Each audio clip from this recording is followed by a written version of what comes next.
Hello and welcome to another video from me, Rough Swordsman Wargamer. It's an open the box and it's an unboxing of a brand new game for one of our favourite designers.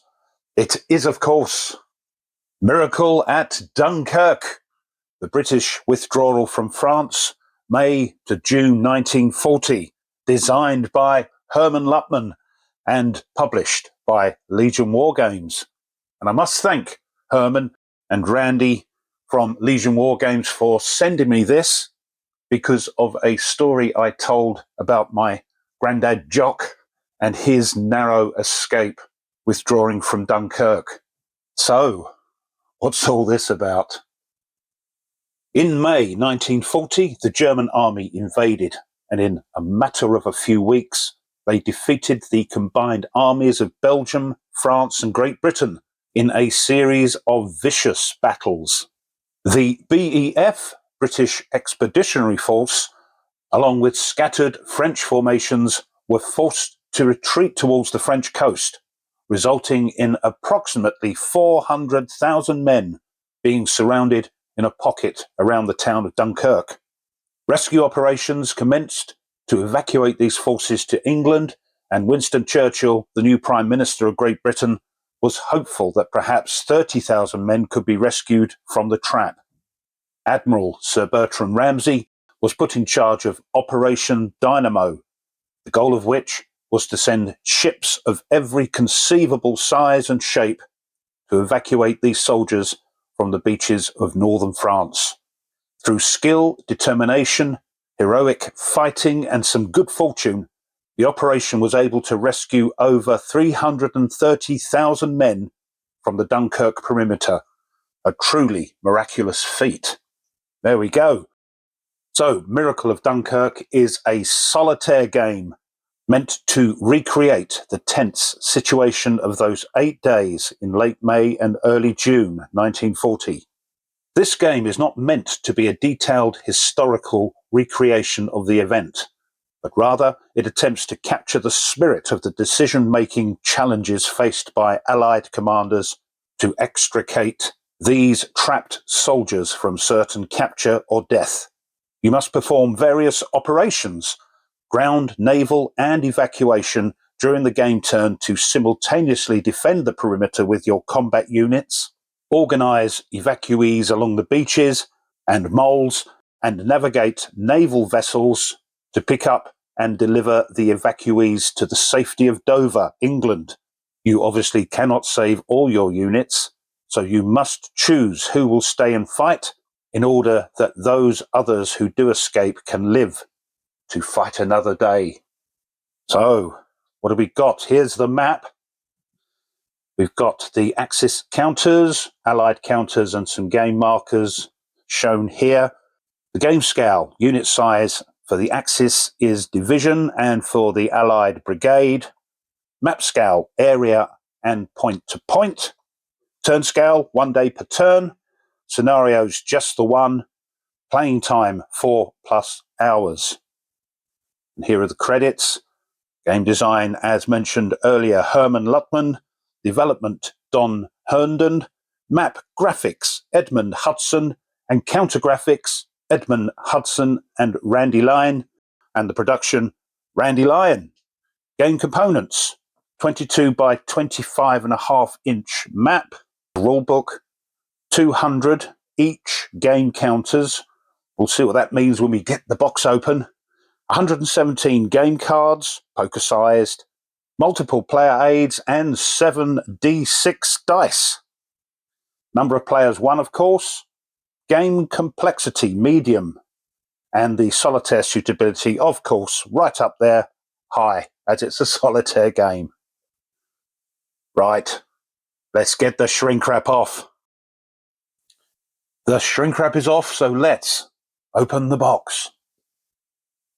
First thing we see are a couple of sealed decks of cards. We'll have a look at those in a moment. A bag of baggies with 7d6s. And then we've got the rules, so let's have a look at those. Here are the rules, full colour glossy paper and coming in at 28 pages.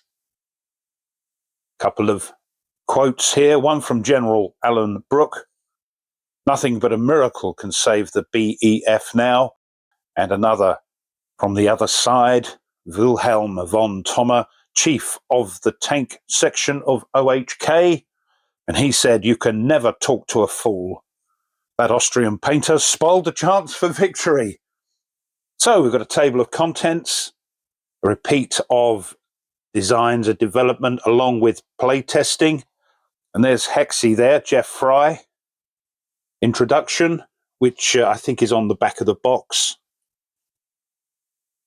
And then we're into the rules proper, looking at the gameplay flow and how to win, the game map, which we'll be looking at, and how that is all designed. You've got these map nodes and tracks, the terrain that's explained here. You've got the channel routes, X, Y, and Z, Shallow and the Mole Space, Zudikut Hospital, and the German sectors, which are split into nodes A to F. Yes, the Germans have to move down specific sort of tracks that they're placed on, whereas the Allies can move around from node to node, in other words, different areas.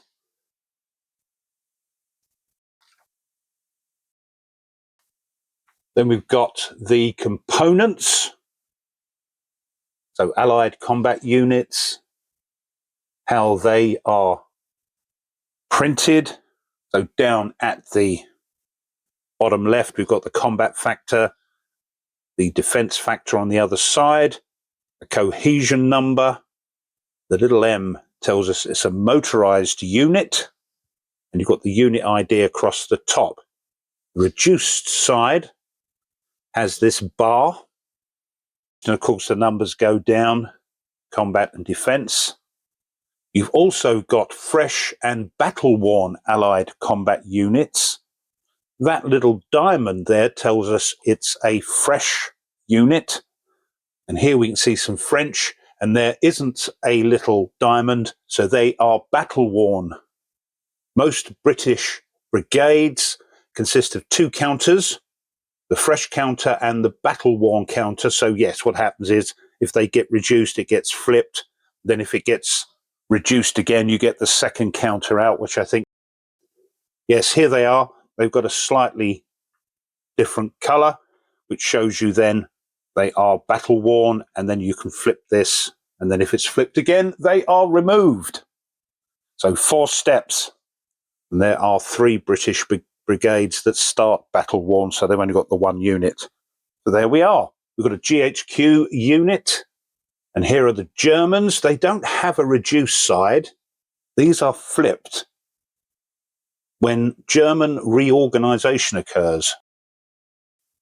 Then you've got the evacuees. These are the units you're trying to evacuate, of course. Then you've also got the naval counters, which are going to take the evacuees back to Dover, hopefully. And these have got 3 factors here. You've got the anti-aircraft factor, the defense factor, and how far they can move.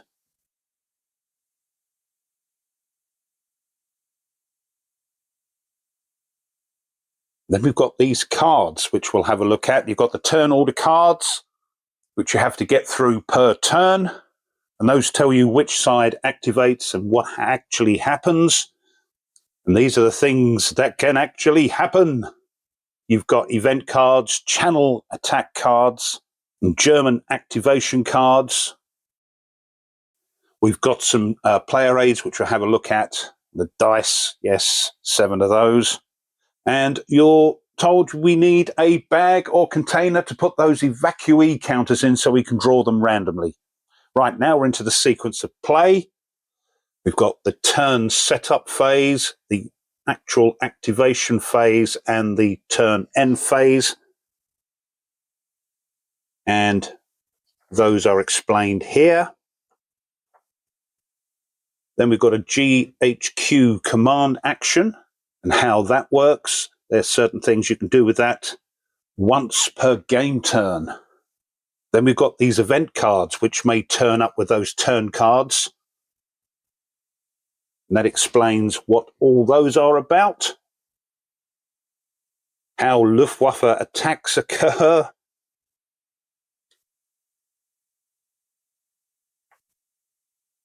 German movement.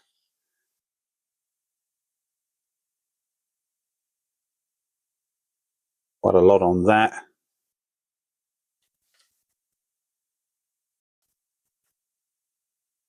There's an example of German movement and attack.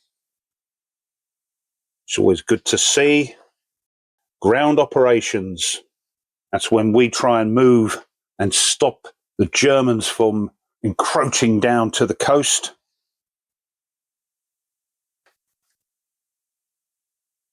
Naval operations. Moving round to pick up, hopefully, some evacuees and then making their way back. And there are different routes they can take, some being shorter than others, but more dangerous. How that works, the evacuations.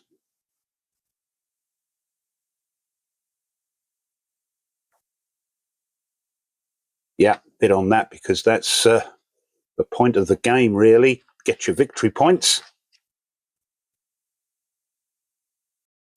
And then this turn end procedure. So it looks like a lot, but being a solitaire game, you're following procedures.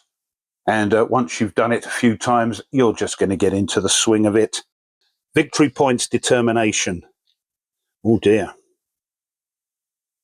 So you need 100 plus to get the title of the game, The Miracle at Dunkirk. There we are at the back, designer notes and some sources for you to do some research. And that's it. Them's the rules. Next up, we've got a sheet and a half of counters. Here's the first sheet, and as it says here, counter sheet 1 front, but if you look at the counters, there's been a little mistake insofar as that the reduced side has been printed on the front of the counters, which is normally done on the reverse side. But it's not a big thing. And it's the same with the Germans. They've got the reorganized side on the front of the counter. So just bear that in mind. You have to set these up with the, as you say over there, the backside showing. But nothing too much to worry about. Here we've got some counters, the game turns, the victory points, Luftwaffe sorties, and the like. And on the back, as mentioned before, the actual full side of the counter. Pretty handsome counters. So that's the first sheet. Here's the second half sheet. We've got the entrenched counters, some flooded markers here, and the evacuees. Minefields, oh dear. The other side of that. Reduced or eliminated evacuees. There is included in the box a little clarification of the thing I mentioned, saying that counter sheet 1 was mistakenly mislabeled. So you've got the front on the back, as it were.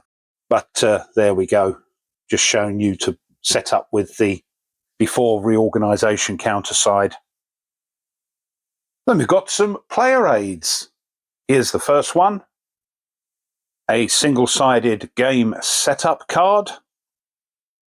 A terrains effect chart showing you the node, land type, and out in the channel. Here's a player aid to keep track of all the tracks. Game turn, Luftwaffe sorties, RAF sorties, evacuation actions, victory points, and whether it's day or night, and what happens when it's night time. And lastly, we've got 2 tri-folded, single-sided player aids, one for the Allies and one for the Germans. So here's the front of the Allied trifold, and we've got the sequence of play, the GHQ command actions you can do once per turn, how to move your troops.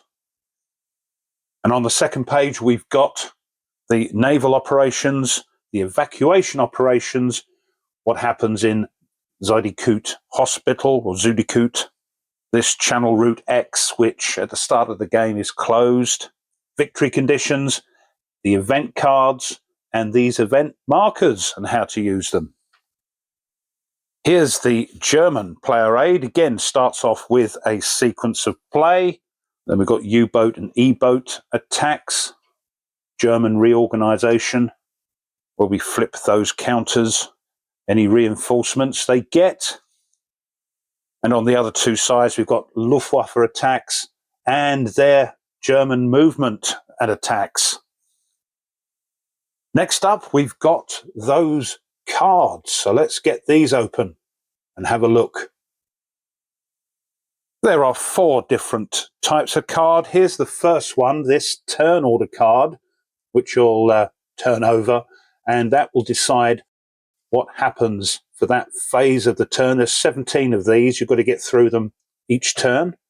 So we've got things like Wehrmacht activation, event, Luftwaffe attacks.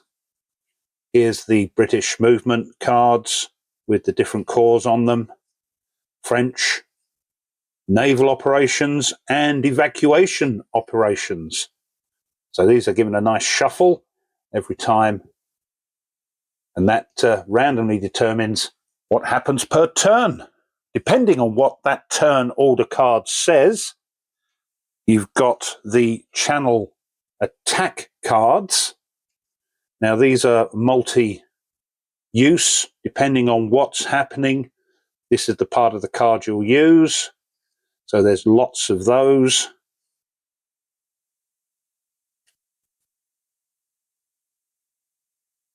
You've got the German activation card.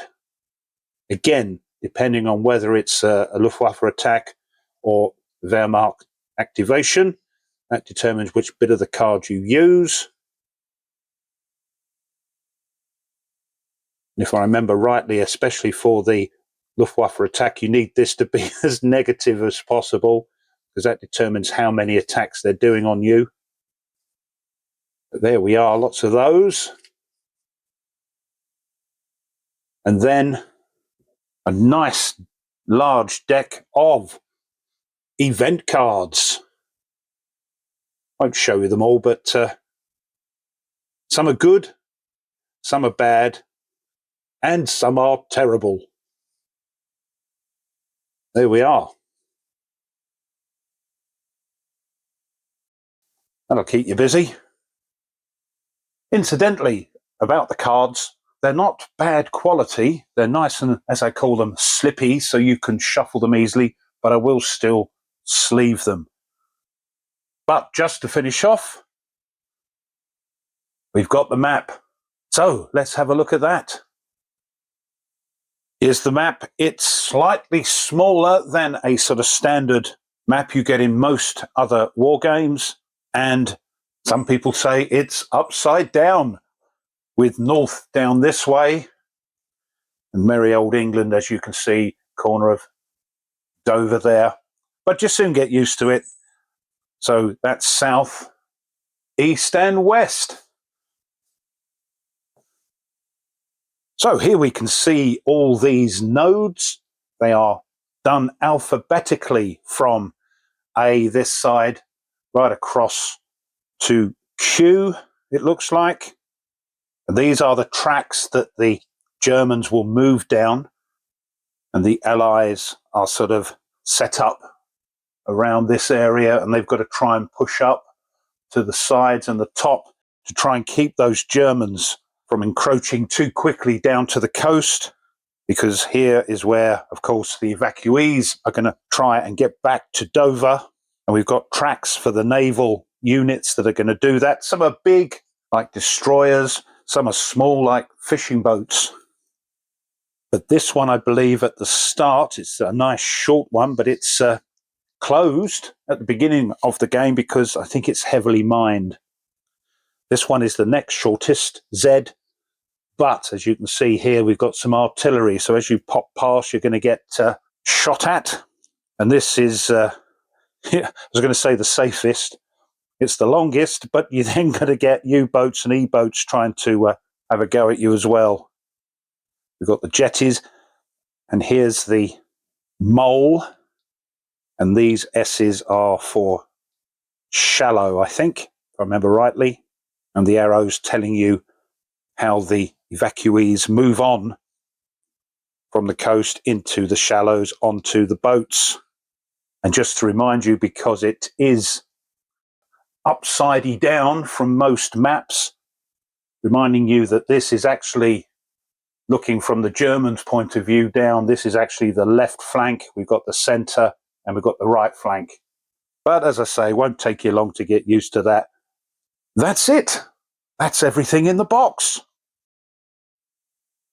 So this has been Open the Box, an unboxing of Hermann Luttmann's brand new game, Miracle at Dunkerque, the British withdrawal from France, May to June 1940, published by Legion Wargames. And once again, thanks Hermann and Randy for sending me this for you to have a look at. Well, I hope you enjoyed that and you found it interesting.